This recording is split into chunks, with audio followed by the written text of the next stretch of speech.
Let me pick on the first of those big issues you've raised there, regulation or deregulation.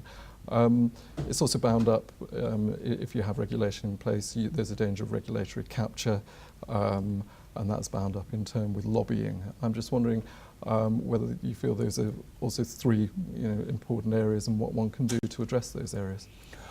Regulatory capture is a problem, and that's why clearly you need political reforms as well as economic reforms, and there's a nexus between the two.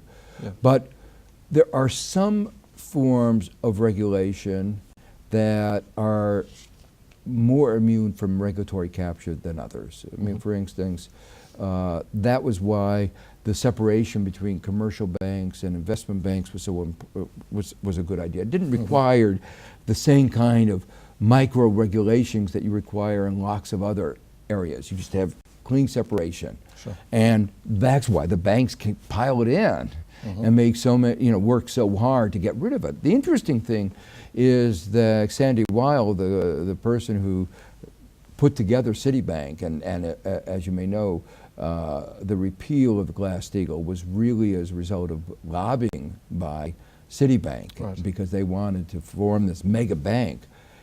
Even he says it was probably a mistake. So is that an understatement? A mistake? A disaster? A disaster, exactly. A crisis in the making. And the problem is, the rest of our society has paid a high price. And that's what's gotten so many people angry. The banks were bailed out, yes, but we aren't doing very much for those who are the innocent victims. The people who are unemployed for years and years. We don't even have unemployment benefits for many of these people in the United States.